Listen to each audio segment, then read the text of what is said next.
So we got some new wheels on the Cayman, on the GT4. These are Koyas from Koya's Australian brand. They basically have wheels that they can drill and do the offset in pretty well custom, and then they can do custom as well, full billets. This is the process. So this is how we got them. I contacted my local tire shop that I deal with in here, Southport Budget Tire and Auto. And then contacted Koya directly on Facebook and discussed some specs, had a look at some other websites and of course the forums, got the specs I wanted. Talking with them was really good. It was nice and easy. You can work through what you want to do with them for Facebook Messenger. And we went ahead and did them. Now, color I chose, that Satin GTR Grey. I was thinking about doing something nice and pretty bright, but I thought, no, I'll keep it a bit dark. The originals are the gray, and it's a little bit darker gray than that, but the satin. Anyway, so back and forth, and then you see the process. This is how they do it. Basically, they pretty big setup. They drill them out and machine the backs to get them to fit. Once they're ready, they powder coated them and send them off. And then I talked to some of the local guys who sponsor our Time Attack series. The guys from Vitour Tires.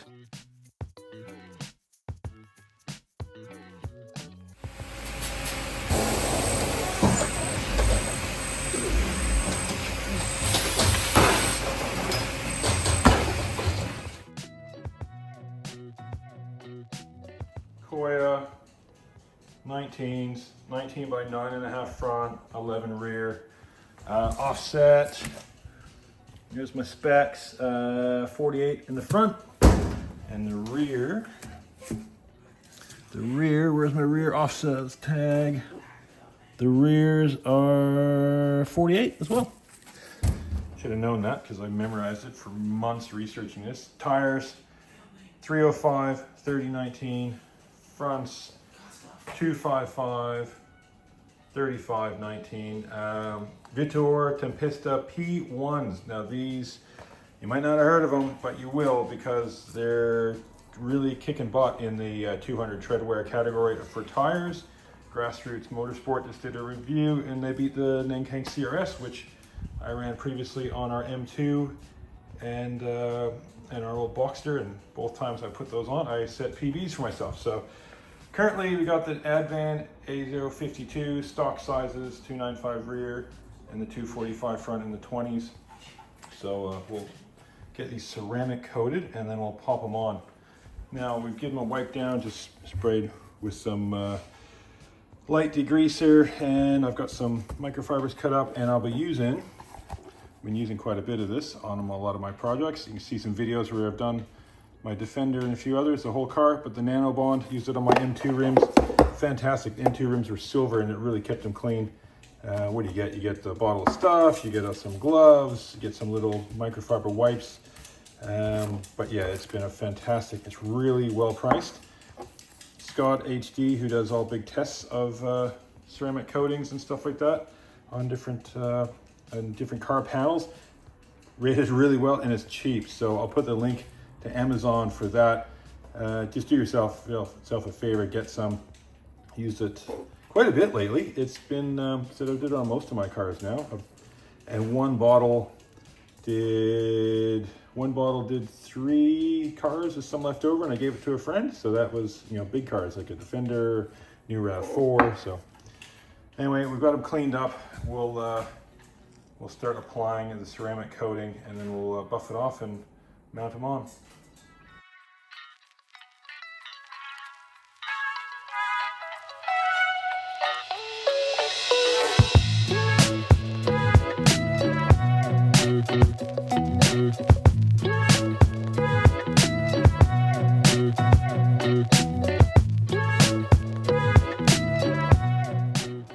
Comparison between the Advan A052 and 295 to the 305 19-inch Tempesta.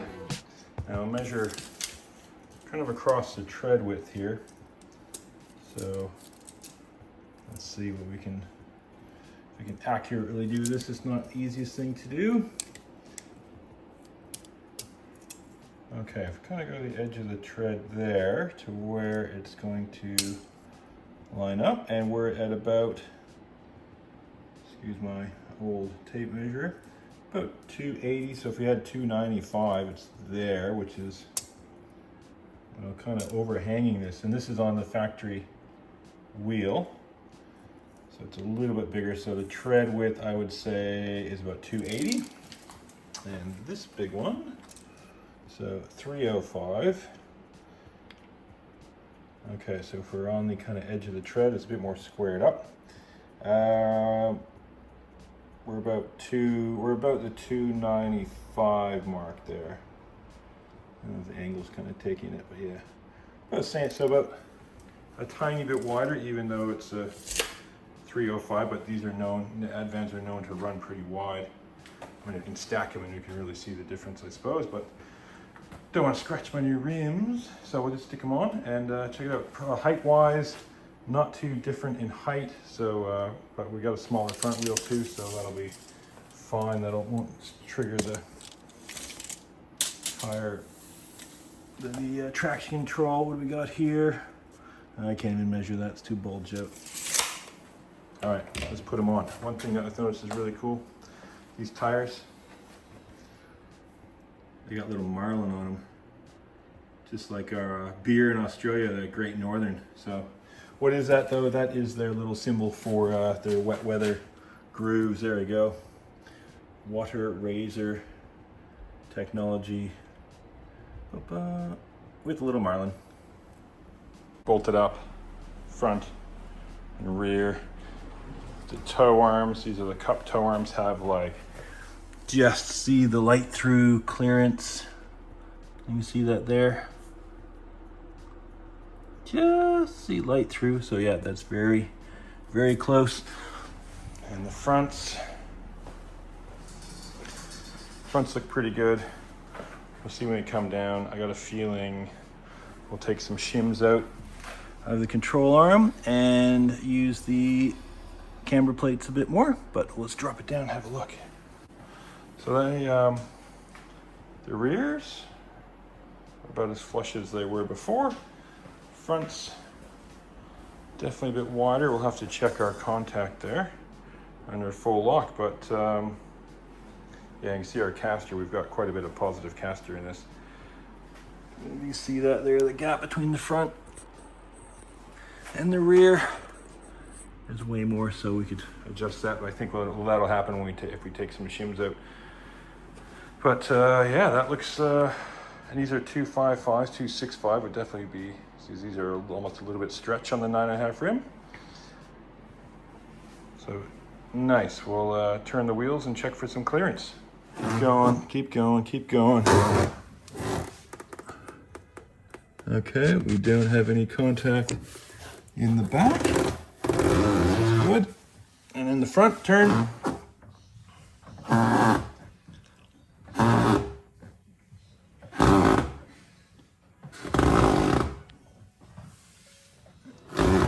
And we are clear in the front. Kind of expected that, a slightly smaller diameter than the stock, but yeah, all right. And straight.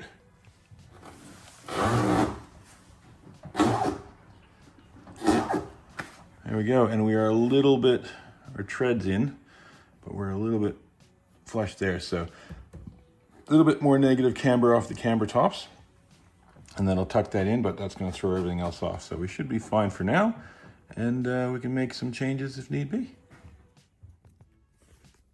Okay, wheels all on, test drove, and on the front left, on hard right turns, focus, please, focus. No big deal.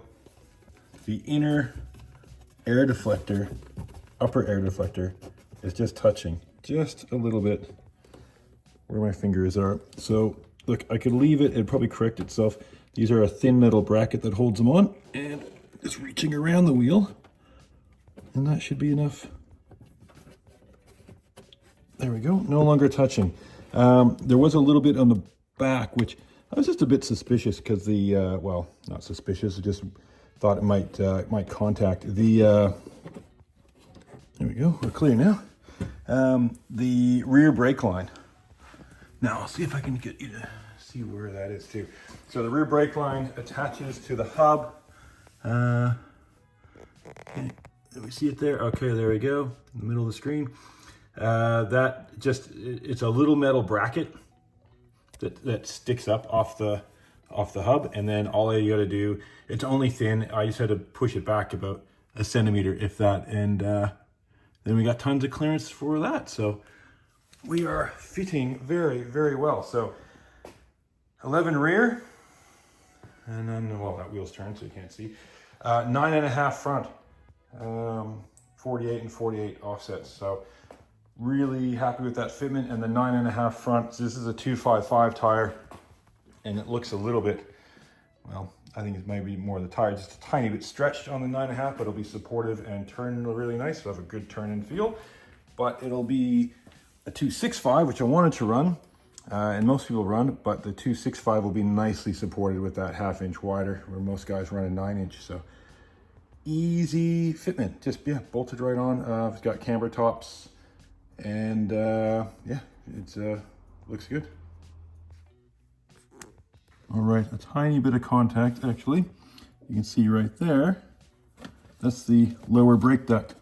So not too hard. I basically is going to move it. I think my alignment shop, actually, when they did the alignment, might have moved it, kind of not seated it properly. So not going to take much to get that in the right position. Basically what I think I'll do, I think I will, you can see it, there's a little bit of contact on there, on the top. Yeah, see there, my finger? That is just on that edge. So I could probably leave it and it would wear, obviously, away. The plastic would wear away quickly and it would be fine. But I'll just give it a little trim with a razor blade, and that'll be it, no touching. It only took a very slight amount of trimming, and you can just see there, kind of where it just slightly lips over was contacting. So I just marked it with a Sharpie, and then just took a razor blade to it. Not too hard at all. It really does come across quite buttery. The top was, well, it was close. It wasn't touching. The other side doesn't touch at all. So I'm thinking that maybe these have a little bit more angle to them. You know, they're plastic pieces. There's differences in the molding as they come out. You know, the plastic can twist and stuff a little bit, but a little bit trim. I could have left it and it probably would have self-corrected, but there we go. That's done.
Okay, an update after the last track day on the new tires.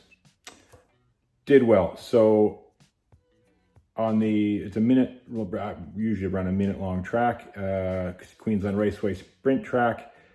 I dropped 2.76 seconds running these new tires.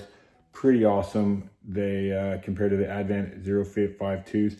The little bit shorter tire also gave me a little bit shorter gearing, which was nice in the GT4.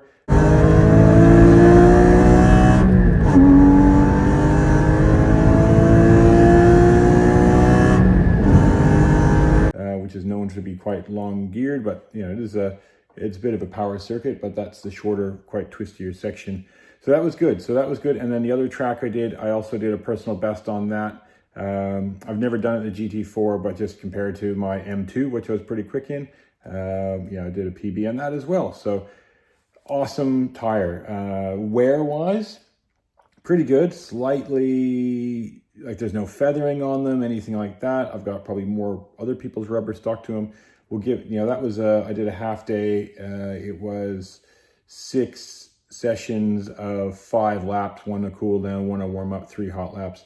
So not too bad in that whole round. And got another day coming up again, same track, doing another layout again, which I've got a couple good times in. So interesting to see how they go there, more the biggest part of the track, which is very much a power section. But really impressed with those tires. So had the Nankang CRS on my M2, happy with those. Had put these on here, really happy with these too. So I'd like to see what they're like versus the CRS, but the CRS hasn't been available. My sizes aren't in stock. So yeah, went with the Vitour Tempesta P1s. Yeah, can't recommend them enough. I'm going to try to get my buddy to put them on his Boxster GTS and see if we can get them on a couple other friends' cars too. Just because they're grippy and they're really well priced. So what else can you ask for?